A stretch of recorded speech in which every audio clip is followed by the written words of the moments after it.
সবাইকে পবিত্র ঈদুল আজহারের শুভেচ্ছা জানিয়েই শুরু করতে চাই আমাদের আজকের এপিসোড। যারা বৃহস্পতিবার শুক্রবারের পরেও আরও একটা দিন ভয়ের রাজ্যে হারিয়ে যেতে চান, তাদের জন্যই এই বিশেষ আয়োজন। কথা না বাড়িয়ে আমরা সরাসরি চলে যাব ঘটনায়। আশা করছি আজকের ঘটনাটি আপনাদের ভালো লাগবে।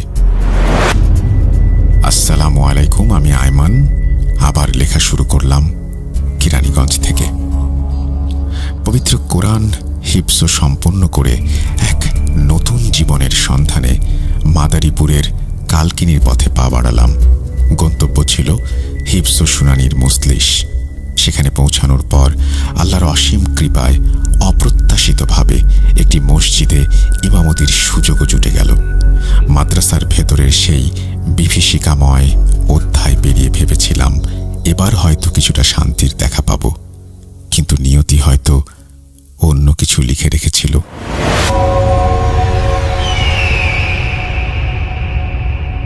একদিন ফজরের নামাজের পর, তখনও আলো পুরোপুরি ফোটেনি, এক প্রবীণ মুসল্লি প্রায় হাঁপাতে হাঁপাতে আমার কাছে ছুটে এলেন।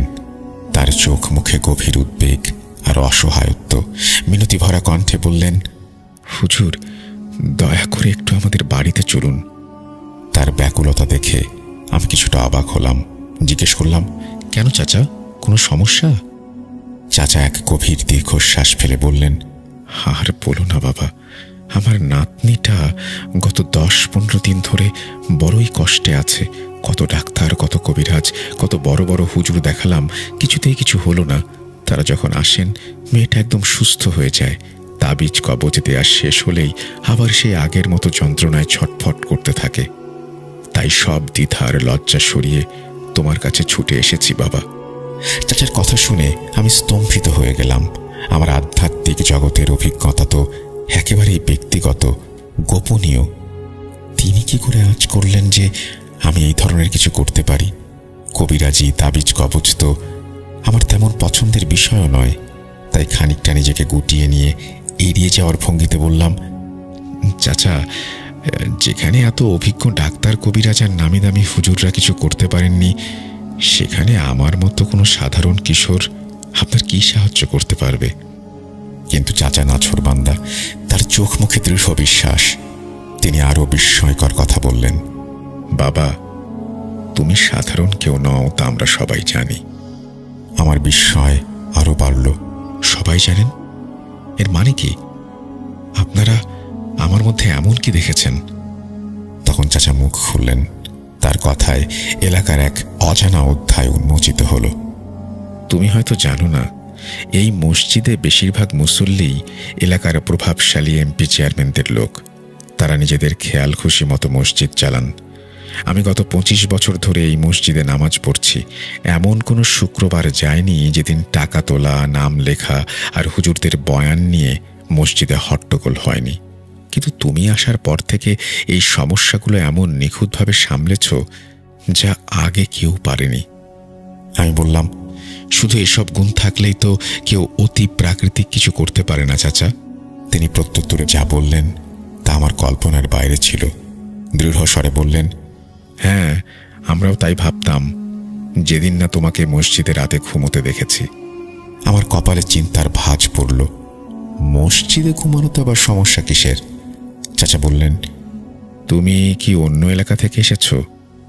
আমার হ্যাঁ সূচক মাথা নাড়াতেই তিনি শুরু করলেন, তাহলে শোনো, এই এলাকায় এমন কেউ নেই যে এই মসজিদ সম্পর্কে জানে না।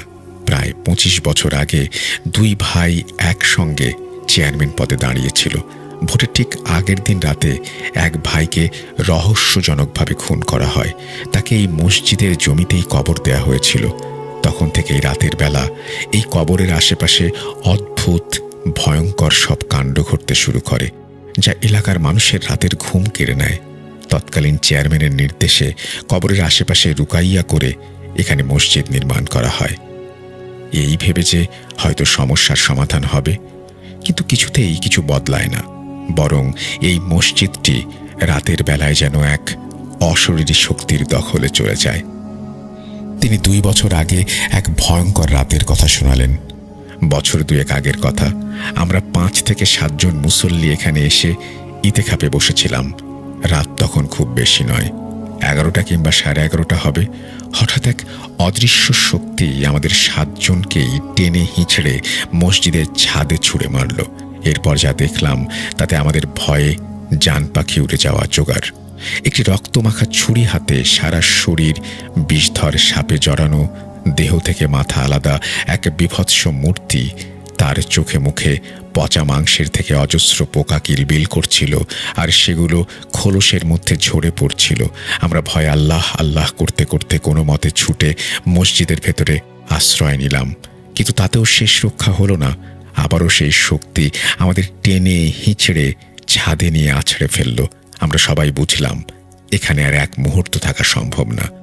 বাধ্য হয়ে ইতেকাফ ভেঙে যে যার বাড়িতে পালিয়ে গেলাম। এরপর বহু বছর এই মসজিদ বন্ধ ছিল। অনেক হুজুর আলেম এসে সমস্যার সমাধান করতে পারেননি, এখানে রাত কাটানোর চেষ্টা করেছেন, কেউ সফল হননি। এই তো মাস দুয়েক আগের ঘটনা। একজন বেশ সাহসী বড় আলেম এখানে ঘুমিয়েছিলেন, তাকেও টেনে হিঁচড়ে ছাদে নিয়ে এমনভাবে আছড়ে ফেলা হলো, তারপর তিনি পুরোপুরি ভেঙে পড়েন। চেয়ারম্যানের লোকেরা কড়া নির্দেশ দিয়েছিলেন, বাইরের কোনো হুজুর এলে তাকে যেন এই মসজিদ সম্পর্কে কিছু বলা না হয়। তুমি এখানে ঘুমাবে জানলে আমি আগেই তোমাকে সব বলতাম। আমি চাচার সমস্ত কথা মন দিয়ে শুনলাম। মসজিদটি তাহলে সত্যিই অস্বাভাবিক, কিন্তু এখন অগ্রাধিকার ওই অসুস্থ মেয়েটি। বললাম, চাচা, মসজিদের সমস্যা না হয় পরে দেখা যাবে, এখন চলুন আপনার নাতনিকে দেখে আসি। তার বাড়ির কাছাকাছি পৌঁছাতেই আমার মাথার চুলগুলো স্বয়ংক্রিয়ভাবে কেঁপে উঠল। বিপদ সংকেত। তাকিয়ে দেখি বাড়ির চারপাশে গাছের ডালে দেয়ালে অদ্ভুত ভঙ্গিতে গভীর মনোযোগে বসে আছে 4টি সাদা চোখ বিশিষ্ট 7টি ভয়ঙ্কর দর্শন রাক্ষসে পাখি। এগুলোর উপস্থিতি কোনো স্বাভাবিক ব্যাপার নয়। আমার চোখ যেন মুহূর্তেই একটা কিছু অনুভব করে নিল। ঘরে ঢুকে দেখলাম একজন পর্দানসীন ধার্মিক মেয়ে বিছানায় শুয়ে আছে, কিন্তু একই দশা, একেবারে শুকিয়ে কাঠ, যেন কঙ্কালসার। তার শরীর থেকে একটি তীব্র পচা গন্ধ আসছিল, যেন জীবন্ত দেহ পচে গেছে।